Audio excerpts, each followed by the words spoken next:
कम से कम इस गांव का तो बिल्कुल भी नहीं लगता। फिर इस मालिक ने सारी बातें बताना शुरू कर दिया और फिर वहां से वापस आ गई।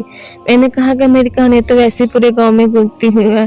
कोई कहता है ये मनुष्य है, तो कहता है इसके साथ किसी चिड़ै का साया है जो पहले ही रात इसके शोर को मार देती है, या फिर इस पर कोई जिन आशिक है जो चाहता ही नहीं है कि इसकी शादी हो जाए। मेरे बाबा इस सारी चीजों को बिल्कुल भी नहीं मानते थे, क्योंकि वह पढ़े लिखे समझदार इंसान थे। हिकमत से इनका ताल्लुक था। वो कहते थे कि ये सब कुछ जो लोग मानते हैं इनके लिए ही वजूद रखता है, जो लोग नहीं मानते इनके लिए वजूद नहीं रखता। और एक बात हमेशा याद रखना और अपने दिल से भी यही सवाल करना, इसी तरह की चीजें और जादू सिर्फ जाहलों पर ही क्यों होता है? मीर लोग पर जादू क्यों नहीं होता? बड़े बड़े हुक्मरान पर जादू नहीं होता? अगर जादूकार इतना ही कारगर होता तो सारी वाम के जादूगर मिलकर इस जालिम हुक्मरान पर जादू करते और वो इक़्तिदार से हट जाता। इनकी ये बात बिल्कुल ठीक थी। ये बात वहीं पर ज्यादा मानी जाती है जहाँ पर लोग जाहिल होते हैं, इसलिए मुझे इन सारे मामला से कोई दिलचस्पी नहीं थी। लेकिन अभी मेरी उम्र क्या थी कि सारी जिंदगी मेरी इसी तरह गुजर जाती। मेरा भी दिल करता था कि मेरी शादी हो जाए, मेरे बच्चे हों। मेरे साथ की लड़कियां तो 5 बच्चे पैदा कर बैठी थी। मुझे अपनी जिंदगी से बहुत सारी शिकायतें थी, उससे वक्त नहीं गुजरता था। इस वहल में करने के लिए वैसे भी कुछ नहीं था। कभी कभी मैं जाकर बाग में बैठ जाती जहाँ पर वह माली जन्म बूटियां का ख्याल कर रहा होता था। मेरे बाबा भी इसी तरह यहाँ पर काम करते हैं। बहुत कोशिश की उन्होंने कि मुझे ये सब कुछ समझ आ जाए, लेकिन मैं हमेशा अपनी इस जिंदगी के मसलों में ही उलझी रही, क्योंकि एक मसला खत्म होता था तो दूसरा आ जाता था। एक दिन दिल बहुत घबरा रहा था तो गांव में चले गई, लेकिन लोगों ने मुझे देखकर इतनी बुरी बुरी बातें करनी शुरू कर दी। मेरी आंखों में आंसू आ गए। किसी ने कहा कि चवला रही है छीन, और किसी ने कहा कि ये मनुष्य यहाँ क्या कर रही है, जहाँ से गुजरेगी वहाँ बर्बादी मचा देगी। एक औरत ने तो अपने बेटे का हाथ पकड़ा और मेरे पास से गुजरी और कहने लगी, मैं यहाँ से तुझे ना ले जाती तो तुझे खा जाएगी। कैसी बेशर्म लड़की है। इसका बाप तो इससे भी ज्यादा बेशर्म था। जगह जगह से लड़के पकड़ कर लाता था और इनको दौलत का लालच देता था, और ये पहले ही रात इनकी जान ले लेती थी। ये इंसान हो ही नहीं सकती। आज तक बना है कभी कि एक लड़की ने 11 मर्दों की जान ले ली हो? और देखो तो सही, उसे पुलिस के हवाले कर देना। मैं इतनी ज्यादा घबरा गई कि मैंने सड़क पर ही रोना शुरू कर दिया, और मुझे ये भी भूल गया कि मुझे कौन से रास्ते से वापस जाना था, क्योंकि मैं घर से निकलती ही कहाँ थी। आज भी मैंने गलती कर दी। सारी दुनिया ही जैसे मेरे पीछे पड़ गई थी। क्या मैं इतनी बुरी थी? इस सब में मेरा क्या कसूर था? मुझे तो पता ही नहीं था कि मेरे साथ क्या हो रहा है। किस्मत से वो माली मिल गया जिसका नाम आफ्ताब था। वो शायद बागों के लिए कोई दवाई लेने के लिए आया था। इसने मुझे देख लिया और कहा कि आए मेरे साथ। इसको देखकर मुझे तसल्ली हुई और वो मुझे अपने साथ हवेली वापस ले आया। इसने कहा कि आपको दोबारा वहाँ जाने की कोई जरूरत नहीं। अगर वो लोग आपके बारे में ऐसा सोचते हैं तो आप भी इन लोगों में ना जाए। मैंने कहा कि फिर क्या सारी जिंदगी इस हवेली पर गुजार दूं? ये हवेली एक दिन मेरा मकबरा बन जाएगी और मैं यहीं पर कैद रह जाऊंगी। मैं रोती रोती वहाँ से चली गई और 2 दिन तक मैंने खाना नहीं खाया, पर जिंदा तो रहना था, मरना तो नहीं चाहती थी। लोगों के साथ इससे भी ज्यादा बुरा होता है, लेकिन वो मरना नहीं चाहते, या फिर शायद मैं इतनी बुज़दिल थी कि मैं मरने के बारे में सोच भी नहीं सकती थी। और मरती क्यों जाती? अभी मैंने जिंदगी में देखा है क्या था, कोई भी खुशी नहीं मिली थी। मुझे एक दिन आफ्ताब ने कहा कि आपको शादी कर लेनी चाहिए। अगर इसको मेरे बारे में पता नहीं होता तो शायद इस बात को चुपचाप सुनकर लेती। वो यही सोचता कि जवान लड़की है, अकेली है और अभी तक इसने शादी नहीं की है, लेकिन उसको तो सब कुछ पता था। वो तो पहले ही मेरी सारी कहानी सुन चुका था, फिर इस तरह की बात कैसे कर सकता था? मैंने कहा इससे अब तुम अपने कम से कम रखो। मुझे बहुत ज्यादा गुस्सा आया, क्योंकि इसको मेरे बारे में पता था। वो जानबूझकर देखना चाहता था कि मैं क्या बोलती हूँ। मैं वापस आ गई और मैंने रोना शुरू कर दिया। 1 हफ्ते के बाद मुझे नुकरानी ने अजीब सी बात बताई कि मैं हैरान रह गई। इसने कहा कि आफ्ताब तुम्हारे से शादी करना चाहता है और इसका भी इस दुनिया में कोई नहीं है। इसकी जिद है कि मैं तुमसे शादी करूं और अगर तुम राजी हो तो तुम दोनों का कर दिया जाएगा। मैंने कहा कि क्या आपको पता तो है सारी बात का, तो आपने उसे समझाया क्यों नहीं? और मुझसे इसने झूठ बोला कि शायद इसको नहीं पता। मैंने कहा कि आप झूठ नहीं बोले। जब आप इसको मेरी कहानी सुना रही थी, मैंने सुन लिया था। इसको सब कुछ पता है। फिर वो ये सब कुछ क्यों करना चाहता है? क्या वो मरना चाहता है? उसे मरने की ख्वाहिश है? उसे कहे कि मरना है तो कोई और आसान तरीका भी तो अपना सकता है। मुझे क्यों बदनाम करना चाहता है? वो मैं तो पहले ही बहुत बदनाम हो चुकी, इसलिए कहा कि वो कहता है कि मैं शादी करना चाहता हूँ। ये मेरा अपना फैसला, जो कुछ भी होगा मैं इसका जिम्मेदार खुद होगा। मैं ये सोचकर हैरान हो रही थी कि वो ऐसा क्यों चाहता है। जितने भी मर्दों से शादी हुई थी, उनको मेरे इस कहानी के बारे में पता नहीं था, लेकिन इसको पता था। फिर भी ये मुझसे शादी करना चाहता था। मैंने अपने दिमाग में कुछ सोचने लगी और फिर इस नतीजे में पूछी कि शायद लालची हो गया है और इसको नौकरानी ने बताया होगा। जितने भी लोगों से शादी हुई थी, उनको बाद में बहुत सारी दौलत और जायदाद दी गई थी। मैंने कहा कि आपने इसको लालच तो नहीं दिया है और वो लालच में आकर ये सब कुछ कर रहा है, क्योंकि तो वो तो एक मामूली माली है, लेकिन आपने इससे ये नहीं बताया कि अब हमारे पास देने के लिए कुछ भी नहीं है, कमाने वाला कोई है नहीं और दौलत कब तक चलेगी। जमीनों से भी ठीक तरह से पैसे नहीं आते हैं और ये हवाले से वेद हाथी, इसको तो सही कर रखने के लिए इस पर पैसे लगाने पड़ते हैं। ये हमें कुछ कमा कर नहीं देती है। उन्होंने कहा कि नहीं, ऐसी कोई बात नहीं है। वो कहता है मुझे बदले में कुछ नहीं चाहिए। मैंने कहा कि बदले में उसे क्या चाहिए होगा, वो जिंदा रहेगा। लेकिन वो पीछे ही पड़ गया और इसने कहा कि जो भी होगा इसका जिम्मेदार मैं खुद हूँगा। मुझे भी आखिरी शादी करने की ख्वाहिश थी। मैं कब तक इनकार करती ही, सोचने लगी शायद ये सब कुछ ठीक हो जाए और मैंने अल्लाह का नाम लेकर हाँ बोल दी। और 4 साल से मैंने किसी के साथ भी शादी नहीं की थी। मैं इससे पहले 11 दफा दुल्हन बन चुकी थी, लेकिन इस दफा मुझे दुल्हन बनते हुए काफी खुशी हो रही थी। ये पता नहीं क्यों ऐसा लग रहा था जैसे सब कुछ ठीक हो जाएगा, लेकिन ये मेरी गलत फहमी थी, क्योंकि जो होना था वही होने वाला था। वो मेरे साथ 1 या 2 दफा नहीं हुआ था, 11 दफा हो चुका था। और इस बात की क्या गारंटी थी कि अब ना होता हमारी शादी होगी। किसी को इस बारे में बताया नहीं गया कि नहीं तो गांव वालों को फिर ये खबर मिल जाएगी और वो बातें करना शुरू कर देंगे। आफ्ताब ने अगर कभी गांव में जाना होगा तो उसको भी बातें सुनाएंगे। लेकिन ये मैं क्या सोच रही थी, वो जिंदा रहता तो बाहर जाता, पता नहीं क्या होने वाला है। तो मुझे बहुत डर लग रहा था। मैंने सोचा लिया था कि मैं अन्य उसे कहूंगी, वो मेरे करीब ही ना आए। मैं अपने कमरे में दुल्हन बने बैठी थी जब वो अंदर आया और मैं बहुत डरी हुई थी। जब आफ्ताब ने घूंघट उठाया तो हैरान रह गया। मेरी आंखों में आंसू थे। उसने कहा कि तुम रो क्यों रही हो? ने कहा कि बस ये सब और बर्दाश्त नहीं कर सकती। मेरे हाथ जहर की बोतल भी थी। वो हैरान रह गया। मैंने कहा कि अगर तुम्हें कुछ हो गया तो मैं भी जहर खा लूंगी, सब कुछ खत्म हो जाए। कम से कम कोई ये तो नहीं कहेगा कि मैंने तुम्हारी जान ले ली है। मैं भी साथ ही मर जाऊंगी। या फिर तुम एक काम करो, तुम मेरे करीब मत आओ, इसी तरह कुछ दिन गुजरने दो, मुझे ये महसूस करने दो मेरा भी कोई शौर है, मैं भी सुहागन हूँ। इसके बाद जो किस्मत में होगा वही होना ही है। हम दोनों एक साथ मर जाएंगे। मैं बुरी तरह रोने लगी, बच्चे की तरह फूट फूट कर, और इसने मुझे गले से लगा लिया।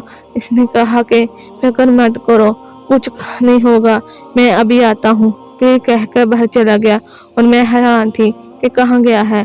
वापस आया तो इसके हाथ में एक अंगीठी थी जिसमें कोले जल रहे थे। सर्दी आने वाली थी, लेकिन अभी इतनी सर्दी नहीं थी। मैंने कहा कि ये सब कुछ क्या है? इसने कहा कि जो मैं तुम्हें कहूँगा तुमने वो करना है, बस मेरी बात मान लेना। तुम मेरी बीवी हो, मुझसे शर्म करने की जरूरत नहीं है। मैंने कहा कि तुम क्या करवाना चाहते हो? इसने कहा कि बस जो भी है, इसमें तुम्हारा और मेरा फायदा है। इसने मुझे कहा कि मुझे इस अंगीठी के ऊपर एक पाँव तरफ और दूसरा पाँव दूसरी तरफ कर कर खड़ी हो जाओ और कुछ देर ऐसे ही खड़ी रहो।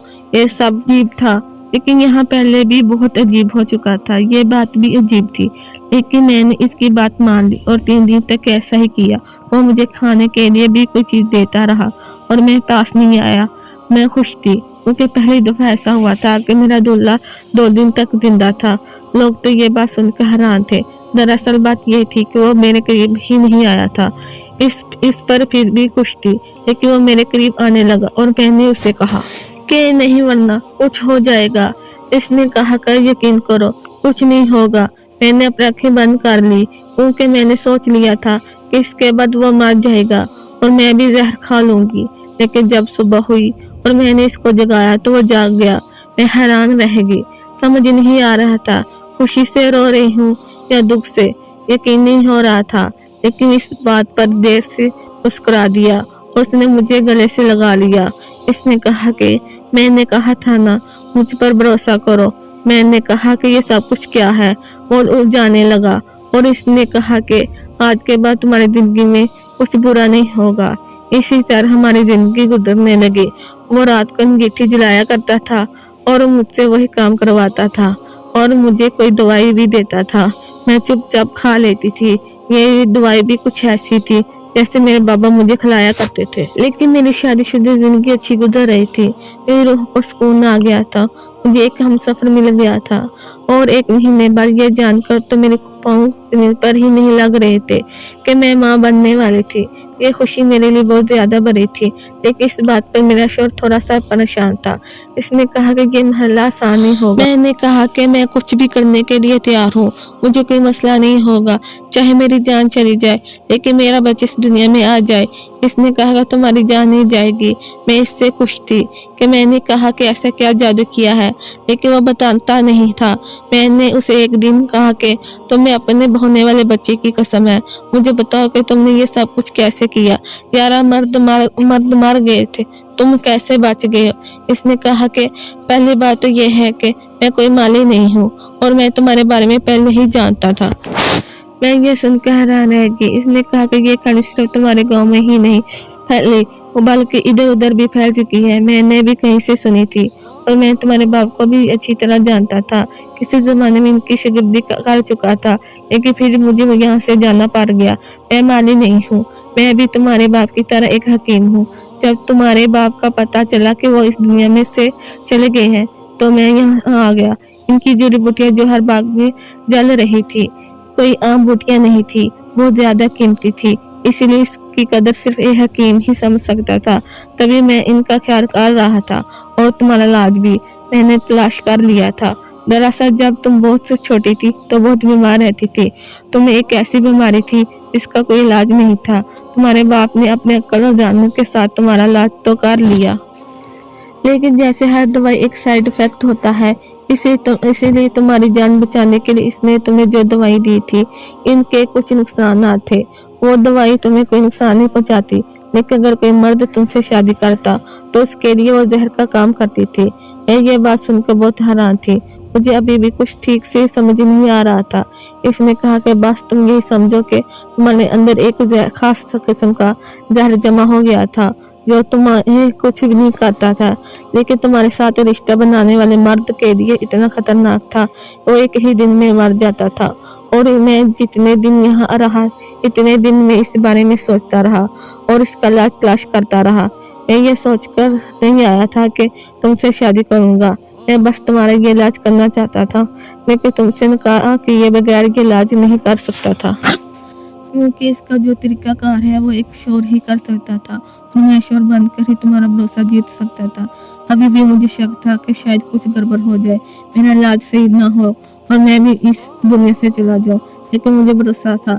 मैंने तुम्हारे अंदर ऐसे जहर को जलाया और तुम्हें ऐसी दवाई दी जिनकी वजह से वो अंदरूनी तौर पर तो खत्म हो गया है।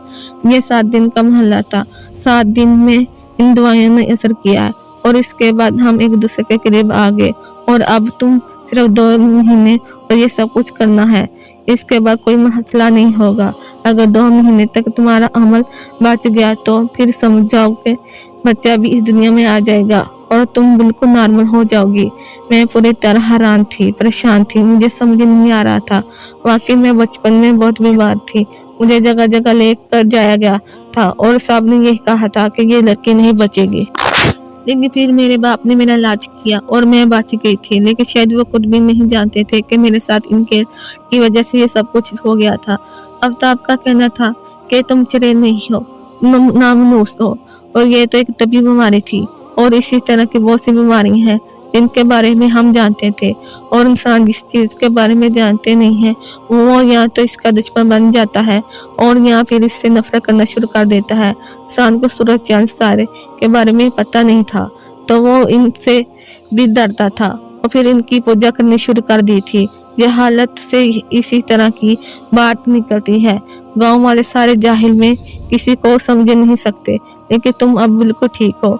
तुम्हें एक बीमारी थी, इसका इलाज करने की जरूरत थी और मैंने वो इलाज कर दिया। बाद में हमें पता चला कि वो भी कोई आम इंसान नहीं था। ये अपने गांव का बहुत ही मशहूर हकीम था। मैंने कहा मेरा बाप इस गांव के हकीम थे, लेकिन उनके जाने के बाद यहाँ कोई हकीम नहीं है। तुम ये काम यहाँ क्यों नहीं शुरू करते?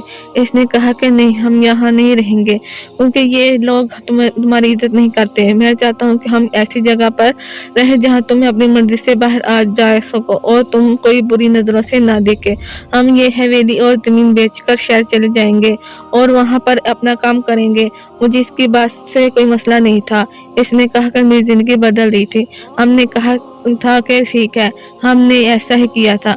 हमने ये हवेली भी बेच दी और सारी जमीन, जानवर भी। दाई माँ और इसके बेटे को हमने कहा कि वो हमारे साथ चले, पर इसका घर और रिश्तेदार यहाँ थे, इसने हमने इनको इतने पैसे दे दिए कि वो अपने लिए कोई अच्छा सा घर बना सके और वो अपनी बेटियों की शादी कर सके। हम लोग शहर आ गए और अब यहाँ एक बहुत अच्छी जगह पर रहते हैं। अब मैंने अल्लाह का शुक्र अदा किया जिसने मुझे एक बेटे से नवाजा है जो थोड़ा कमज़ोर था और हम उसे 3 महीने का अस्पताल में भी रखना पड़ा, लेकिन आज वो पूरी 1 साल का हो गया है और बिल्कुल सेहतमंद है। मेरी ज़िंदगी बदल गई। मैं मनुष्य नहीं थी, मैं चिड़ै नहीं थी, बस बीमारी की शिकार थी जिसका इलाज बहुत ही नायाब था। आफ्ताब ने आकर मेरी ज़िंदगी बदल दी और आज मैं इसके साथ बहुत खुश हूँ। प्यारे नाज़रीन, अगर कहानी अच्छी लगी है तो लाइक कीजिए और चैनल को लाजमी सब्सक्राइब कीजिए और मिलते हैं अगली नई वीडियो के साथ। Thank you. अल्लाह हाफ़िज़।